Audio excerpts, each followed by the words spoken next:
오늘은 사도행전 20장 22절에서 25절의 말씀으로 에베소 장로들에게 고별 강론을 한 두 번째라는 제목으로 하나님의 말씀을 나누고자 합니다. 본 말씀은 보라, 이제 나는 성령에 매여 예루살렘으로 가는데 거기서 무슨 일을 당하는지 알지 못하노라.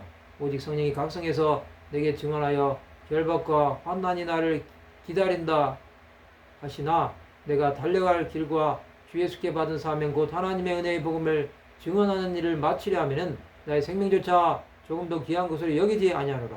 보라, 내가 여러분 중에 왕래하며 하나님의 나라를 전파하였으나 이제는 여러분이 다 내 얼굴을 다시 보지 못할 줄 아노라. 바울이 이제 성령에 매여 예루살렘에 간다고 말합니다. 그럼 거기서 무슨 일을 당하는지 알지 못합니다. 그는 성령의 인도를 따라 갈 뿐입니다. 그럼 그곳에서 결박을 당할 수도 있습니다. 또 환난을 당할 것입니다. 그러나 그는 사명에 불타있기에 그런 것이 문제가 되지 않습니다. 다만 하나님 나라를 전하는 것이 그의 마지막 목표일 뿐입니다. 그는 내가 달려갈 길과 주 예수께 받은 사명에 대해 말씀합니다. 그것은 하나님의 은혜 복음을 전하는 것입니다.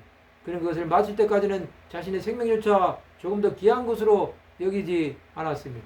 바울이 이렇게 할 수 있었던 것은 하나님의 뜻을 깨달은 자가 누리는 축복을 말한 것입니다. 그는 하나님 나라를 위해 육신을 드렸습니다. 그는 에베소 성도들 가운데 왕래하며 하나님의 나라를 전파했습니다. 그러나 이제 바울의 얼굴을 다시 보지 못하게 될 것입니다. 그것은 하나님의 뜻이었습니다. 하나님은 바울이 전하는 복음을 통해서 그 당시에 땅끝인 로마까지 가기를 원하신 것입니다.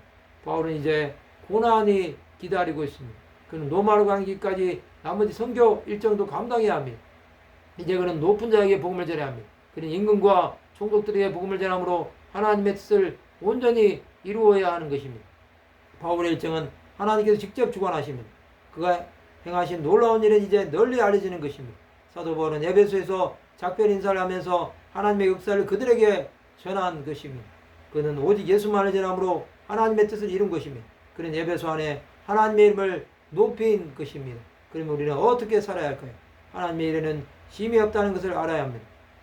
그것은 기다리지 않고 복음을 전하는 것입니다. 하나님 나라가 우리에게 임할 때는 놀라운 부흥이 일어납니다. 그것을 우리의 눈으로 보아야 합니다. 세상이 흔들릴지라도 주 예수를 의지하여야 합니다. 주 예수는 우리의 갈 길을 인도해 주실 것입니다. 예수 안에 있는 생명은 세상이 빼앗을 수 없습니다. 주 예수는 우리의 영원한 구원의 근원이 되십니다. 믿음의 주인신 예수를 생명처럼 여겨야 합니다. 주 예수는 이 땅에 다시 오실 것입니다. 말씀을 마치고자 합니다. 예수께로 더 가까이 나갈 수 있음에 감사하는 하나님의 백성들이 되시기를 주님의 이름으로 축원합니다.